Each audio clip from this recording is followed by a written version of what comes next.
सीमा की शादी को 6 महीने हो गए थे। इन 6 महीनों में सीमा अपने ससुराल के सभी सदस्यों के स्वभाव को अच्छे से जान गई थी। घर में कुल 4 लोग ही थे, सीमा, पति सुमित, ससुर राघव जी और सासू माँ सुमित्रा जी। ससुर जी की नौकरी अभी 5 साल तक बची हुई थी। वो कम बोलने वाले और स्वभाव से नरम थे। सुमित मल्टीनेशनल कंपनी में काम करता था और शायद इकलौता होने के कारण हद से ज़्यादा लापरवाह था। अपने हर काम के लिए वह अपनी मम्मी पर आश्रित था। सीमा की सासू माँ बहुत ही प्यारी थी। वह जिस तरह से सुमित का ध्यान रखती, ठीक उसी तरह से ही सीमा का भी ध्यान रखती थी। सासू माँ सबका ध्यान रखती थी, पर अपने प्रति वो बहुत लापरवाह थी। सीमा भी सुमित के कंपनी में ही काम करती थी। दोनों साथ ऑफिस आते जाते थे। सीमा का सासू माँ से बहुत लगाव था।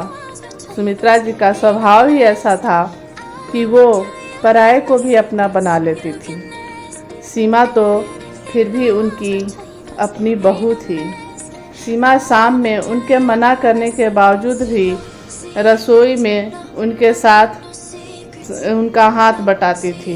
वीकेंड में अक्सर दोनों सास बहू घूमने निकल जाती थी। सुमित को न मूवी में इंटरेस्ट था और ना ही शॉपिंग में।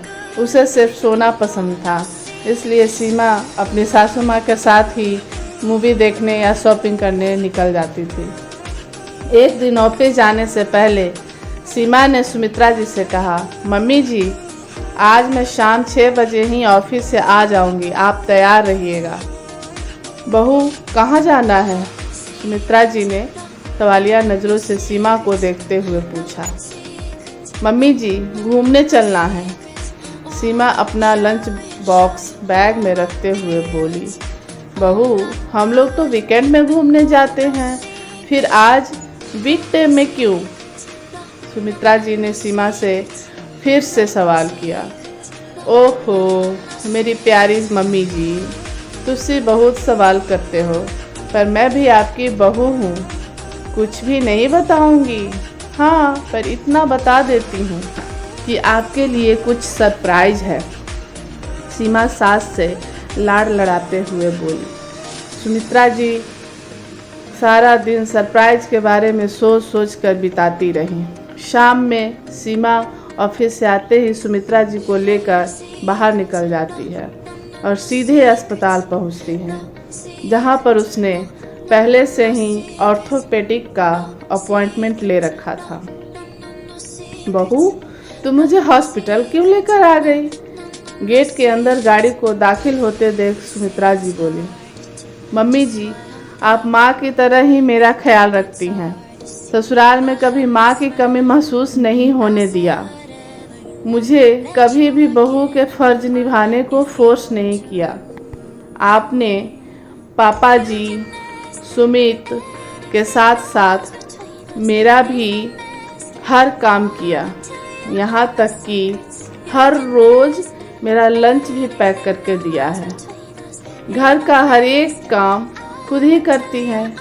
हर एक सदस्यों की सारी सुख सुविधाओं का आप ख्याल रखती हैं, लेकिन अपनी देखभाल को लेकर आप बहुत लापरवाह रहती हैं।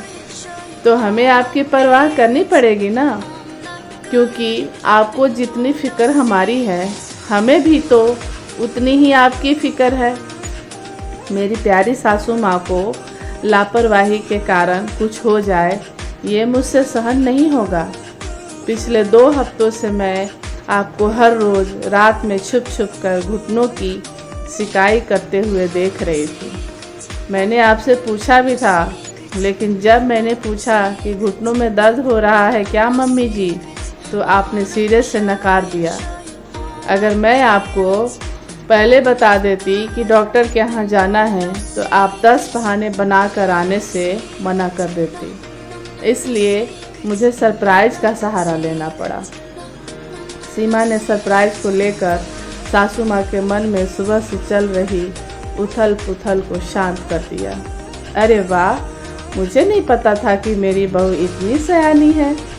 तुम्हारा मेरे लिए चिंता करते देखकर तो बहुत अच्छा लगा, लेकिन तेरी एक बात से मेरा दिल दुख गया है।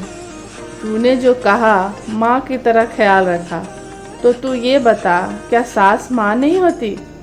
क्या सास के सीने में दिल की जगह पत्थर होता है? मैं माँ की तरह नहीं, बल्कि तुम्हारी माँ कहलाना चाहती हूँ। सुमित्रा जी ने बहू का हाथ अपने हाथों में लेते हुए मुंह बनाकर कहा, मम्मी जी, मेरा मतलब वो नहीं था। मैं तो बस। सुमित्रा जी का चेहरा देखकर सीमा घबराहट में हकलाने लगी। उसे समझ नहीं आया कि वो क्या बोले। अरे घबराने की ज़रूरत नहीं है, मैं तो बस मजाक कर रही थी। उल्टा मैं तो बहुत खुश हूँ कि मेरी बहू मेरी इतनी फिक्र करती है। सुमित्रा जी ने बहू की घबराहट दूर करने के लिए हंसते हुए कहा, मम्मी जी, आप तो अट्टर निकली, मेरी तो जान ही निकल गई थी। आखिर ऐसा मैंने क्या कह दिया जो आप नाराज हो गई? ये सोच कर मेरी तो जान ही निकल गई थी। सीमा ने सीने पर हाथ रखते हुए कहा, सास बहू का ड्रामा अस्पताल में भी शुरू हो गया।